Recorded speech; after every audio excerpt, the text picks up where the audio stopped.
What's up, Journey students? I'm Christina. I'm Harper. I'm William. And I'm Tiana. And today we have an amazing challenge.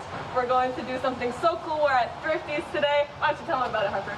All right, so all four of us, we're gonna have 5 minutes to try to collect the best outfit in Thrifty's. Why don't you come and join us? Come on. Let's go in.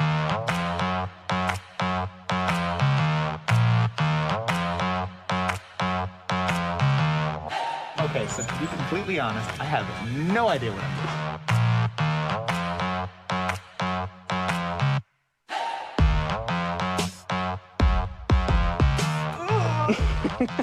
You're still over here.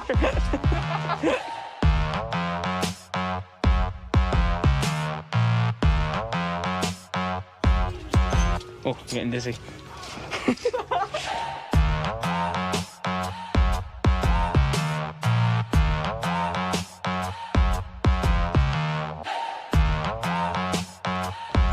Y'all are running out of time.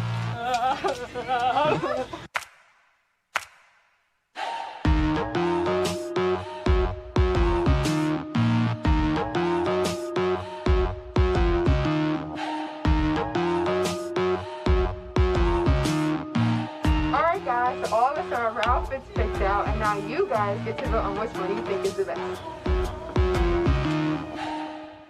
All right, what's up, dirty students? How are we feeling tonight? Awesome. Well, I know things look a little bit different for you guys, but we have an awesome night for you. But first, I want to bring up those thrifty shoppers in our video. So come on, guys, come on up. So we've got Harper, Christina, Will, Gianna. All right, what do you guys think of their outfits? These are literally the outfits that they just bought in that video. So we have a gift card to give away, and we need your help to figure out who is the winner. Who out of these four has the best outfit, okay? So you're gonna do this by loudest applause, loudest cheers. So I'm gonna start over here with Gianna. How many of you think Gianna has the best outfit? Okay, you know. What about Will over here? All right, a little bit louder. Christina? Oh, okay. Harper? Christina? Harper?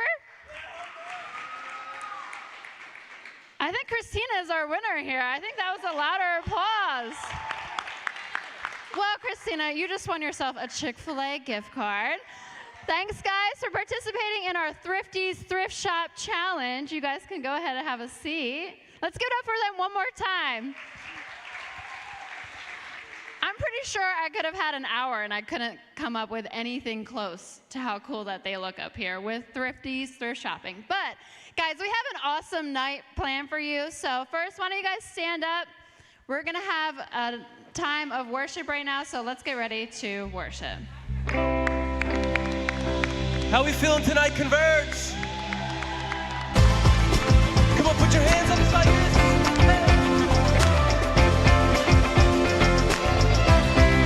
All right, come on, sing it out.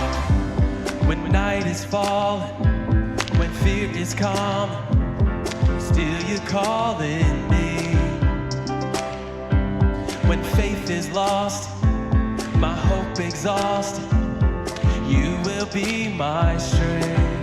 And when my mind says I'm not good enough, God, you're enough for me. And I've decided I'm not giving up, 'cause you won't give up on me, 'cause you won't give up on me. Come on. And your love is holding on and it won't let go. I feel it breaking out like an echo. And your love is holding on and it won't let go. I feel it breaking out like an echo, echo in my soul.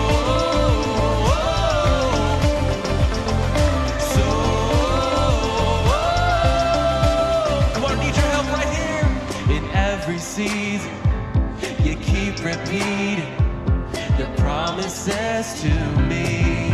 And whoa, now there's no stopping what you have started until it is complete.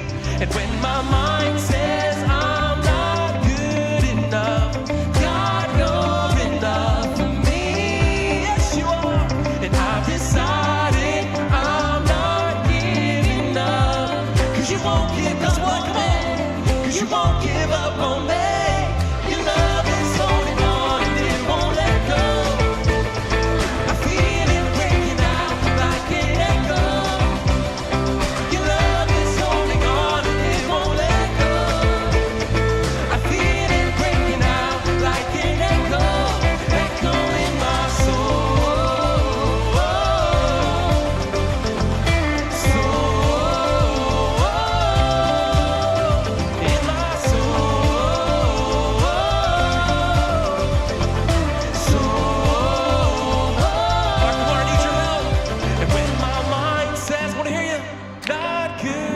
of God.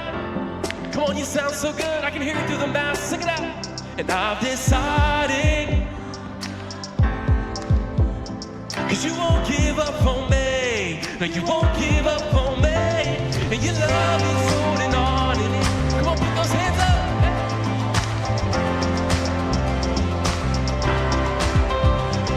Your love is holding on and it won't let go. No. And I feel it breaking out, breaking out. Hey, come on. Your love is holding on and it won't let go. I feel it breaking out like an echo. Your love is holding on and it won't let go. I feel it breaking out like an echo, echo in my soul.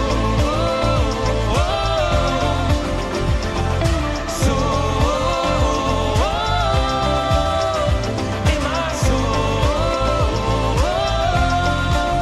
Come on.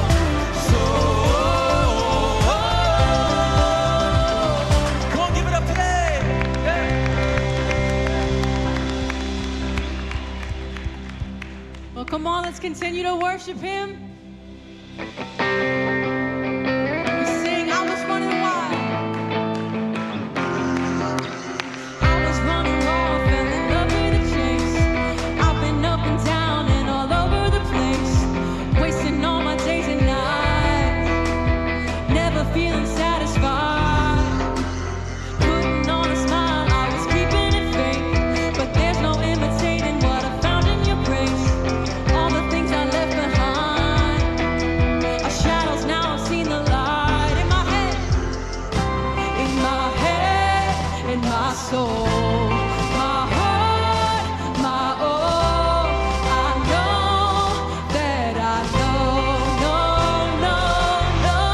Never, never have I ever found a love so good, so good. Never, never have I ever getting over living with you. Nothing will change it. All I can say is never, never have I ever found a love so good, so good. I've got a million reasons why I can't be the same. You got me looking forward, never turning my gaze. Forever, God, it's you and I, together till the end of time. In my head, in my soul, my heart, my all. I know that I know, no, no, no. Never, never have I ever found a love so good, so good. Never, never have I ever getting over living with you. Nothing will change it. All I can say is never, never have I ever found a love so good, so good. Your love is patient, love is kind. Your love is never hard to find. Forever I'm yours and you're mine. All right, oh, never, never have I ever. Come on.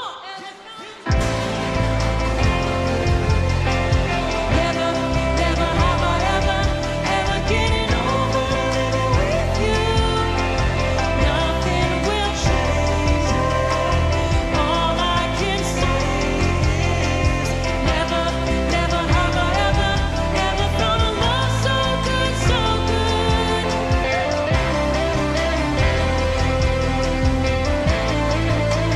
Never have I ever known.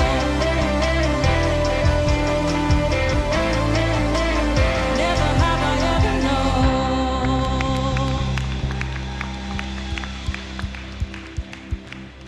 We're introducing a new song. Sing it if you know it. Your favor waits within the future. The phantom heart. Why should I worry about tomorrow when I know that all I gotta do is trust you, Lord? Every little thing.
everything will be all right because we know you're the one who's in control of everything.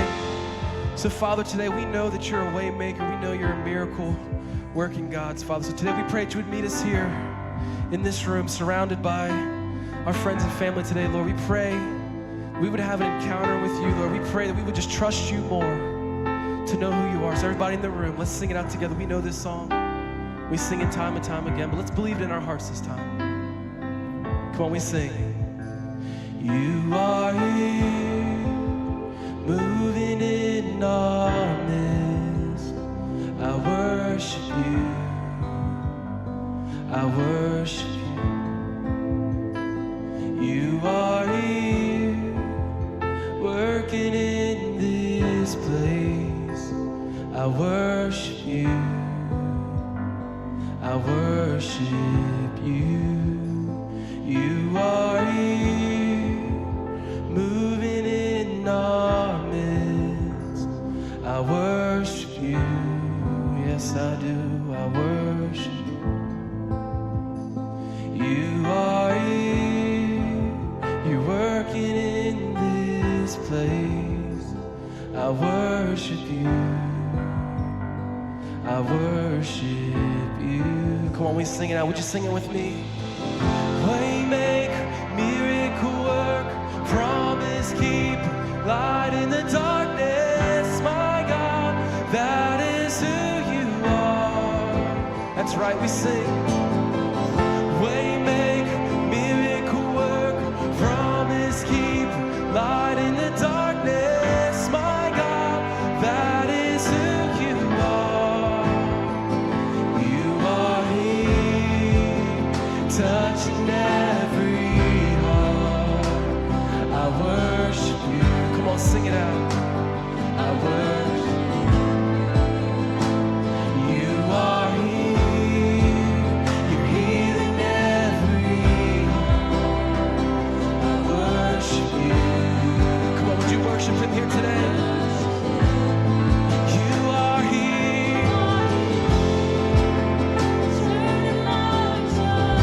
Oh, you're turning lives around. Oh, we worship you, Lord. You are here. Oh, you're mending every heart. And I worship you. And I worship you. And you are waymaker, miracle work, promise keep, light in the darkness, my God, that is who you are. Come on, you believe that's who he is today? Waymaker, miracle work, promise keep, light in the darkness, my God, that is who you are. That is who you are. Come on, declare. That is who you are. That is who you are. Oh, it's who you are. Yes, that is who you are. Oh, that is who you are. Oh, that is who you are. Oh, that is who you are. So wherever you're at in the room, think about something in your mind right now that you're facing, something you're worried about, something you're stressed out, anxious about. Get that thought in your mind. And let's sing this next part out. And let's believe in faith that even when we don't see what's happening, even when we don't understand what God's doing, even when we don't understand what season of life we're in right now, we have a God and we serve a God who is working everything out for our good. You guys believe that today? So come on, let's sing it out. Here we go. We sing full of faith. Even when I don't see it, you work. Come on. Even when I don't feel it, you work it. You never stop, you never stop. Come on, this side of the room, sing it out. You never stop working. Even when I don't see it. Come on, this side of the room. Even when I don't feel it, you work it. You never stop working. You never stop. Come on, I want to hear you sing it out. Believe it. Even when I don't see it, you're working. Even when I don't feel it, you're working. You never stop working.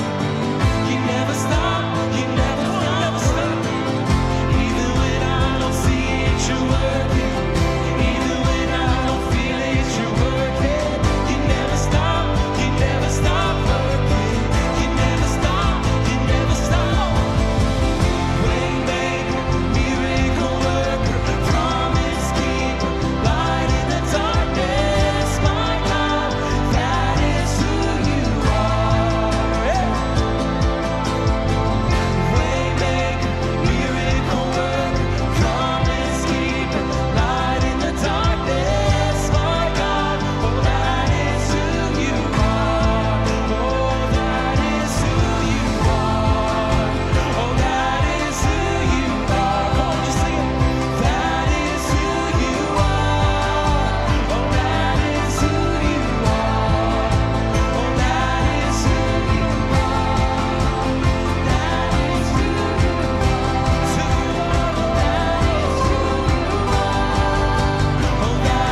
to Converge, everybody. Y'all having a good day so far? Come on, are you having a good day so far? I like it. Aren't you glad to be at Converge? It's going to be so much fun for the next couple of minutes. Let me look right into that camera and tell everybody that is watching on our YouTube channel, online, welcome to Converge. Everybody in the room, help me welcome everybody watching online. I like it. I like it, y'all. Hey, are you guys liking the new set, like down here on the floor, hanging out together? It's going to be good. I've got something for you tonight. My name is Brad, by the way, for those of you who I haven't had a chance to meet yet. My name is Brad. I'm so honored to be one of the pastors here and really excited that I get a chance to just share a thought with you of something that's been on my mind all week. And really part of my message tonight came from just a couple of days ago of something that I just went through, and I wanted to share it with you. And in case you miss any part of Converge over the next couple of minutes, or maybe you walked in late today or you jumped online late, whatever it might be, they are all posted at length on YouTube. So you can go back tomorrow morning if you missed something or you want to watch something again or experience worship again, you can do that. Or if you even want to send this message to a friend or something like that, you can do that because it's all on the Journeys YouTube page, and you can jump on and do that. Ultimately, Converge, guys, man, this is the highlight of my month. I get so excited thinking about my chance to interact with all of you guys. Where are all my middle schoolers at? Middle schoolers, make some noise. All right, high schoolers, the bar is right here. So, high schoolers, where are you at? All right, middle schoolers, give it a shot again. Middle school, where are you at? High school, show them up. There you go, there you go, there you go. Hey, I love, part of my story is I got a chance to go to a youth group whenever I was growing up. I went to a church that I grew up in, and there were parts of the youth group that I absolutely loved, like parts that I had a ton of fun in. We would do some cool trips. We'd go to different concerts or things like that. We'd play hide and seek in the dark in the basement of the church, which you might think is a little kiddie, but whenever you can scare the crap out of your friends in the middle of the night, it's a lot of fun because you can do it. And so we would play hide and seek. And then, I mean, there was always like different girls that I was talking to. You know, there were some good things about the youth group. Y'all know, some of you are like breaking all social distancing rules right now, and we'll have a conversation. It's all good. It's all good. So, but there were also some parts of my youth group growing up that I did not like. Parts of my youth group that I give me a little bit of a nightmare whenever I think about it. Like my mom being my J group leader. So when the question was asked, how's your relationship with your parents? Yeah, you better bet I'm not saying a word in the middle of that conversation. Or they say, hey, how's your dating life? Yeah, I'm not talking about that. Because there were 8 people in my youth group, and the girl I was talking to was sitting 3 chairs down, and I wasn't about to have that conversation with my mom in the room, and it wasn't going to happen. Sometimes my mom would even just have to drag me to come. How many of you, maybe, all right, don't raise your hand for this, but some of you, I know you got drugged here, whether it was by a friend or by a parent or something like that. It's okay. We've been there before. I've been there before. It happens, and it's okay that it takes place. But in some of those moments, whenever I was thinking about my youth group growing up and how I didn't really enjoy it in the moment, I would ask myself the question, what's the point? Anybody ever asked that question before? You've asked the question, what's the point? Why should I be doing this? Like, why should I even go to church? There's 10 other things that I could be doing right now. And I just want to say right now, before I go any further, congratulations. You came to church tonight when there were 10 other things that you could have been doing, and I'm really proud of you because you showed up. And I believe that regardless of where you are in your relationship with God, whether you have one or don't, or just like checking it out for the first time, whatever it is, I think God's got something for you tonight that can be practical to your life even without the full relationship with God. So permission to just kind of kick the tires for a couple of minutes. But I've asked that question like, hey, what's in it for me? Like, what's a relationship with God in it for? Is it like, what's in it for me? What's going to happen if I get in that kind of relationship? And so to answer some of those questions that I think we've all had at some point, like what's the point of going to church? What's the point of getting in a relationship with God? What's the point of even coming to Journey students? Like, I think we've all had those questions. I want to look at some verses in the Old Testament of the Bible, which is the early section of the Bible, the first probably 2/3 of the Bible, and it's a story of a man named David. Now, David, what you need to know is David was the king of Israel, which was this group of people that God chose and said, hey, David is the king, and these people, they're my people. God says, they're my people, and I'm responsible for them. But David, you get to be king. Now, here's what you need to know.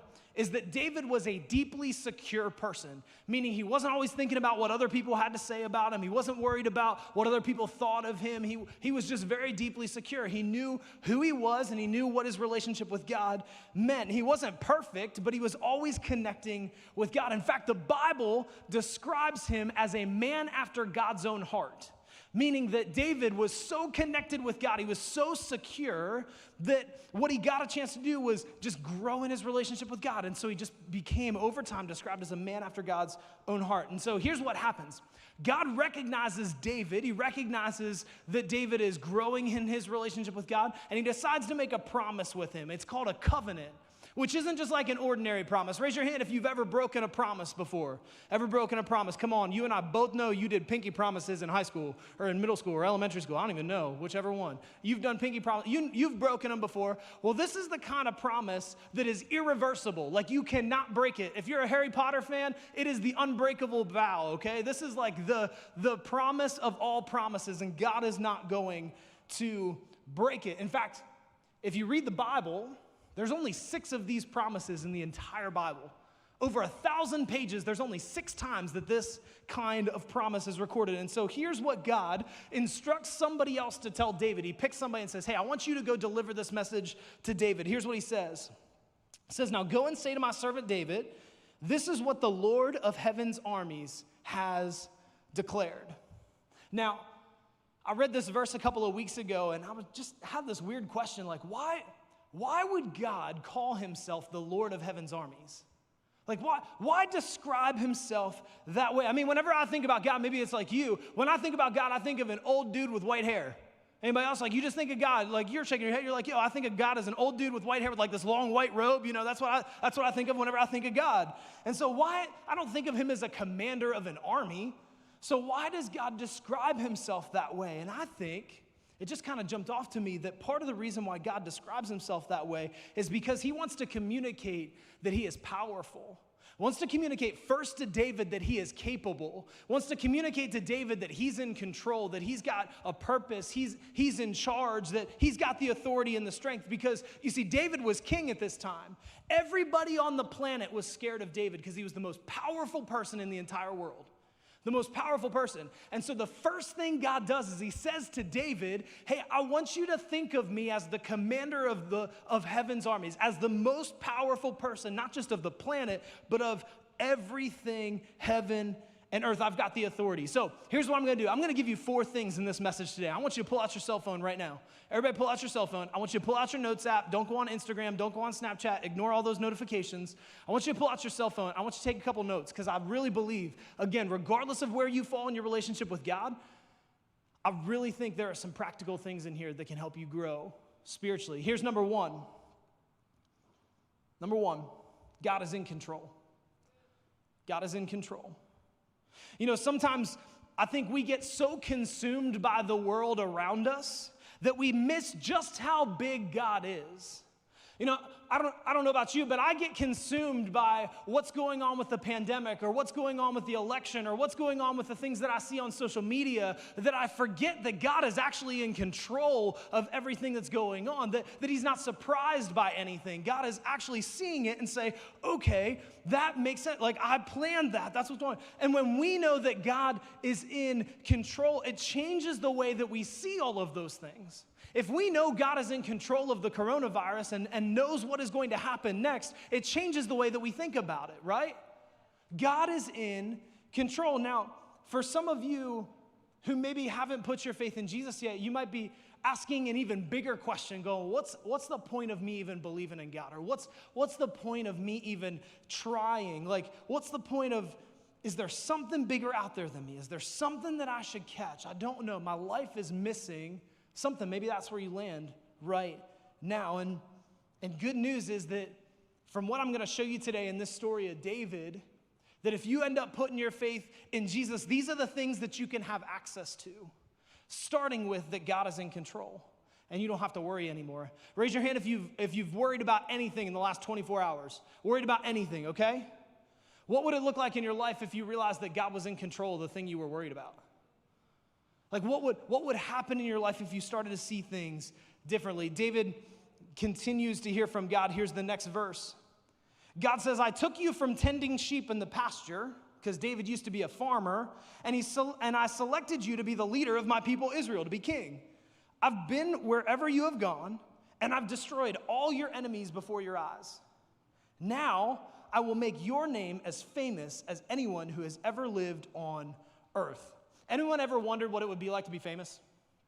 Come on, be honest. You've wanted to be famous. You want all the money. You want all the fame. You want to be in the movies. All right, everybody get a name in your mind of someone you want to be famous. If you could be them for 24 hours, who would you want to be? And on the count of 3, I want you to shout it out, okay? Here we go. Type it in the comments if you're gathering online. Ready? 1, 2, 3. Shout out the name. Oh, my goodness. I'm not even going to go there. I'm not even going to go there. You see, David was famous already.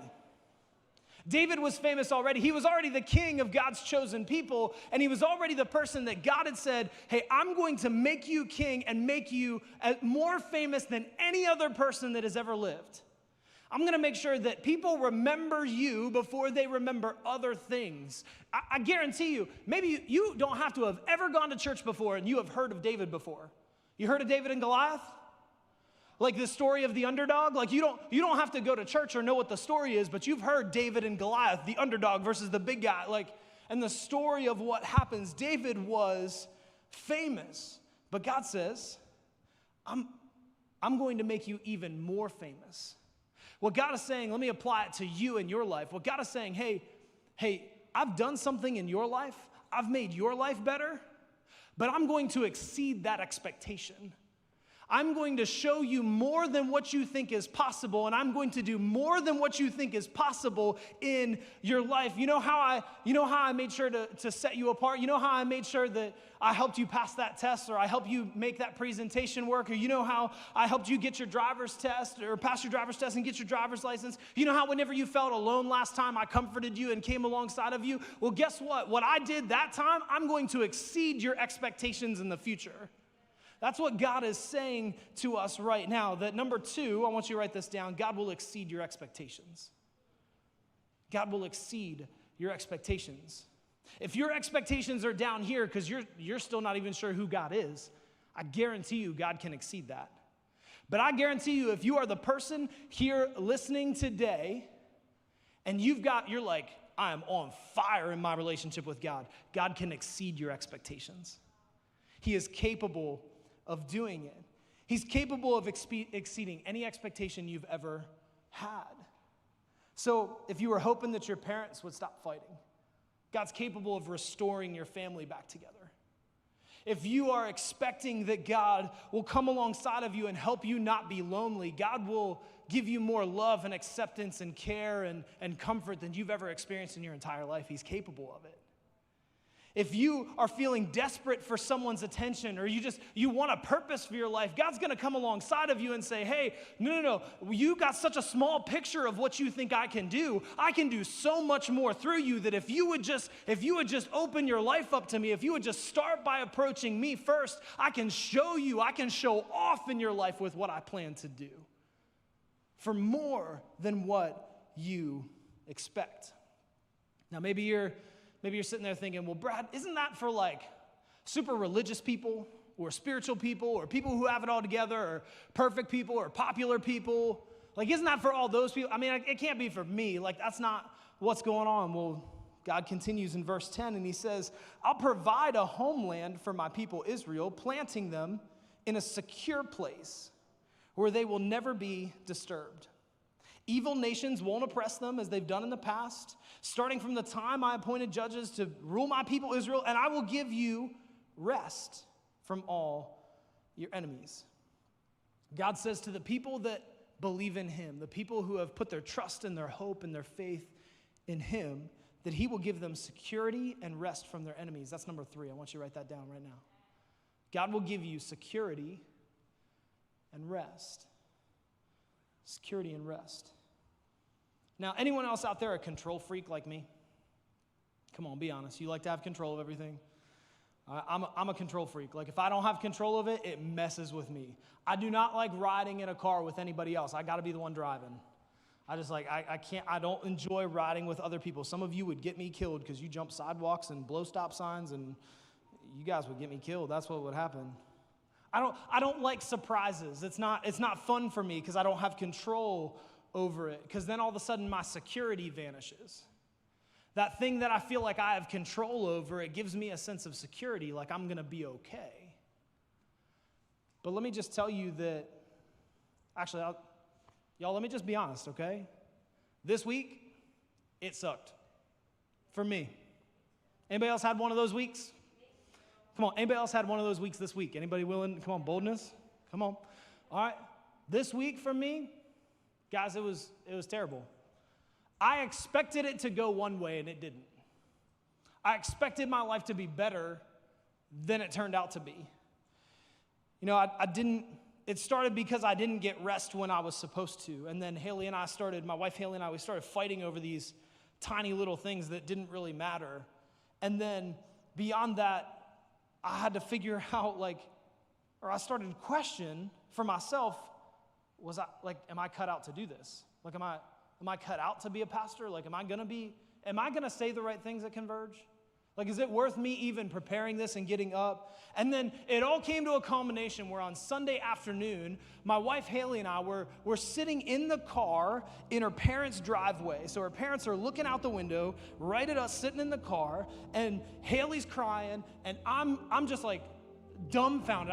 I just have no idea what to do because of what Haley is telling me and what she's going through, and I'm just speechless, and I feel like everything is out of my control. You ever felt like that? Where your life is just flying by at 100 miles an hour and you have no idea how to control anything, and it feels like you don't even have a shot to get it right. So many things are going wrong that you don't even know where to start. Come on, can we be honest at Converge? Can we just say that we've gone through something like that?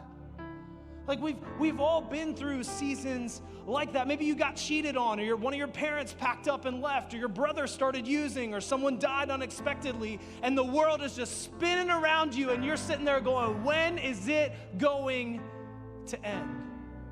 What comes next? What do I do? I felt that this week. And students, I want you to listen very carefully. Everybody look at me for a second. Y'all got to catch this. If you're gathering online, you got to pay attention to this right now. And I'm going to tell you what I told myself this week. What I've been telling myself this morning. That God's in control. That God will exceed our expectations. And that God will provide security and rest. Security doesn't come whenever we control everything. Security comes whenever we decide in advance that God is going to control it. So I have had to make the decision this week that I'm going to find rest from my racing thoughts, and my security isn't found in what I can control. No, I'm going to put my trust in God. I'm going to listen to what He has to say to me. I'm gonna try to put one foot in front of the other, because I know I can't stop, because when I stop, I get stuck. And I'm not going to get stuck where I am in my own emotions and thoughts and fears and worries. No, I'm going to put one foot in front of the other. Come on, students, I'm telling you right now, you got to put one foot in front of the other. You got to trust that God has something for you, because I'm telling you, from my life, the way that God has transformed my life, if you don't believe it for yourself, at least believe it a little bit from what I'm telling you today. I'm just trying to encourage you, because I see a way that your life can be better. I see a way that your life can be different. God just came alongside of me and He encouraged me because I needed it. He reminded me that He's in control. He reminded me that He can exceed my expectations. He reminded me that there's security and rest, but He's not done, because there's one more piece of this that I want to share with you. One more part of this promise that God makes to David. Here's what it is. God says, furthermore, the Lord declares that He will make a house for you, David, a dynasty of kings. So many people you can't even understand. For when you die, David, and are buried with your ancestors, I will raise up one of your descendants, your own offspring, aka your son, and I will make his kingdom strong. because he is the one who will build a house or a temple for me in my name, and I will secure his royal throne forever. I will be his father, and he will be my son. Your house and your kingdom, David, will continue in front of me for all time, and your throne will be secure forever. Here's the fourth thing that you need to know today is that God says that you will never be alone. God will never leave you.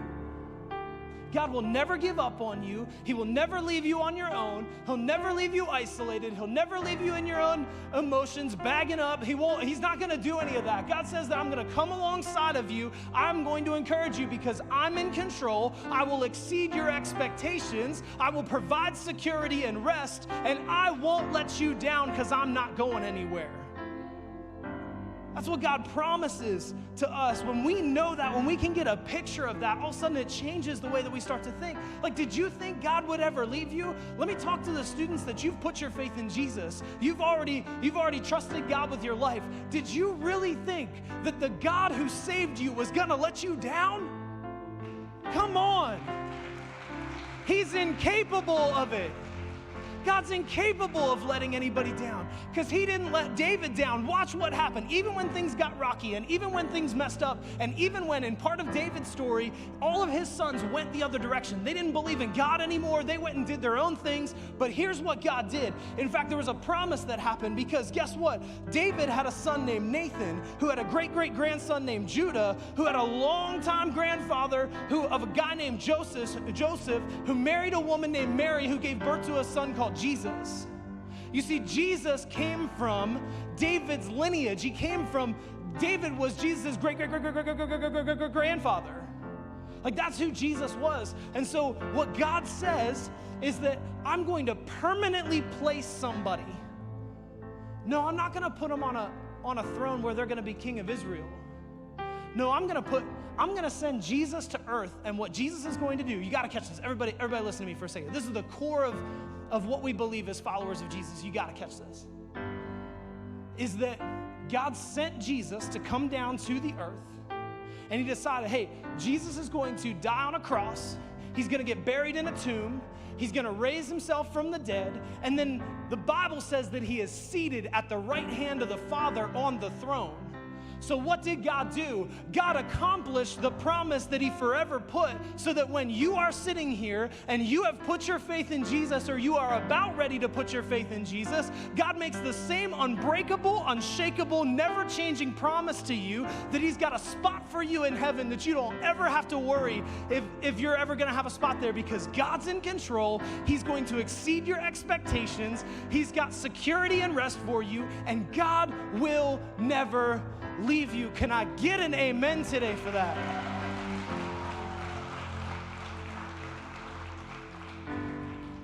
If you feel like today, let me wrap up with this.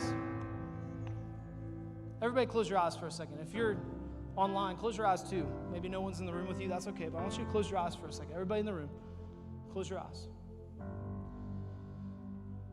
If you would say right now, hey, I needed that. I needed someone to just tell me that it's gonna be okay.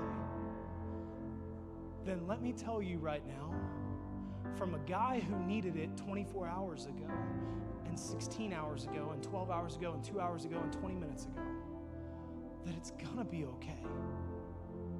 And if you want me to pray for you right now, I just wonder, all over this room, gathering online, would you raise your hand? Just let me pray for you right now. Pray for what God's gonna do in your life. If your hand's up, I want you to shift it to just kind of open your hands up on your lap. Open your hands up and just receive what God has for you. Father, I pray right now over every student that's listening to the sound of my voice, God. I pray that you would comfort them. I pray that you would encourage them. God, I pray that you would tell them right now that you're in control, that you see the struggles that they have, that you see the worries that they face, that you know about their anxiety, that you know about their depression, that you know about their disorder, you know about the things that they face, God. And I pray that you would just show them that they're in the palm of your hand and you're in control. And then, God, I pray right now that you would help them see that you plan to exceed their expectations.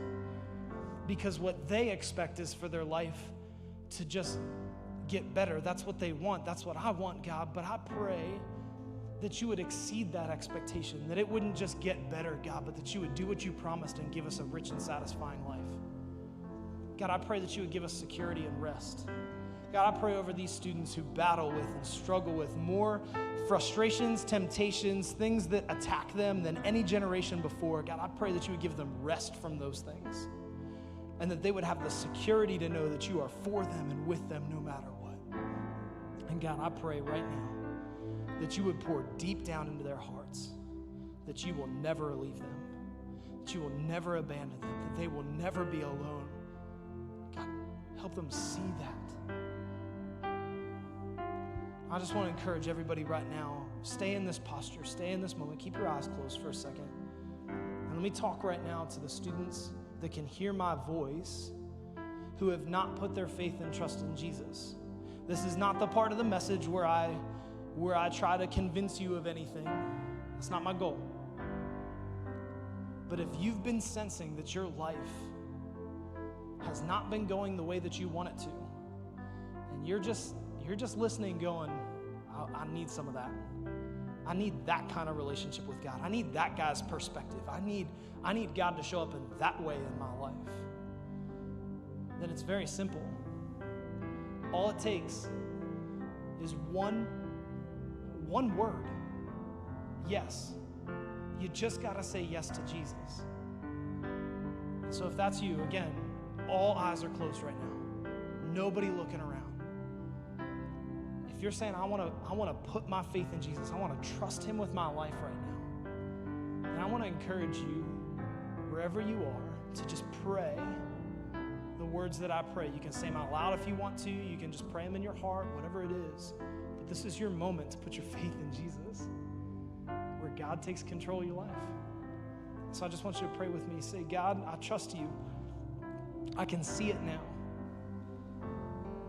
I'm going to ignore my old life, and I'm going to start growing closer and closer with you because you are now leader and Lord of my life.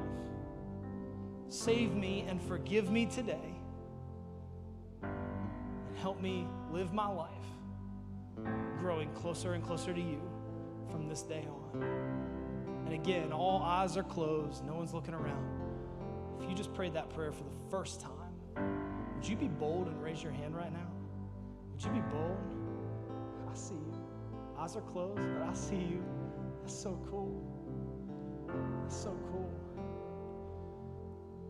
If you're online, I want you to type faith into the comments. Let us know that you're putting your faith in Jesus today. And then Journey students, come on, we gotta celebrate. There are 7 students going to heaven now. Come on, celebrate like you mean it. Let's go.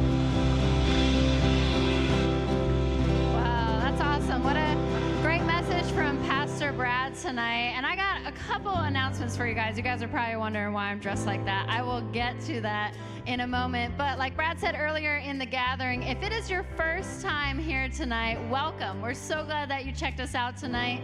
And if you put your faith in Jesus, we want you to fill out a Connect card. It's all digital. Just text JSCONNECT to 94,000. And then head out into our cafe to Student Central. We got a little gift for you guys just to say thanks for hanging out with us tonight. And if you liked what you saw tonight at Converge, I encourage you to come back next Tuesday for our J Group night. So J Groups is just a perfect chance for you guys to grow deeper in your relationship with God and connect for friendship. So you don't want to miss out. Come back next Tuesday right here at 6:30. And I've got 2 important things you guys need to know for tonight's after party. So why am I dressed like this? Well, we had this doppelganger challenge going on tonight, and if you don't follow our Instagram, you're probably like, what the heck is that? So make sure you follow our Instagram, first of all, because we do tons of giveaways on there. And tonight, I am dressed like Brad. I think we got a picture on the screen that we can show. There you go. I got the green sneakers, basketball, backwards hat. So this doppelganger challenge was you guys got the chance to win a Nintendo Switch by just dressing up like one of the leaders on those Instagram cards. So if you participated in tonight's challenge, make sure you head out into the cafe and register yourself at the booth for that chance to win a Nintendo Switch. And lastly, we promised last Converge that we were dropping some new merch tonight. I am so excited for that. Yeah. Guys, this merch is so awesome. So it's all out in the cafe, and make sure you follow JS Journey Students Delaware for our Instagram page. That's where you're gonna get all your information for the merch tonight. But without further ado, guys, we got an awesome after party for you tonight. We got a zombie haunted experience, some apple cider donuts. So ushers are gonna come forward now and dismiss you out into our after party. Have fun, guys.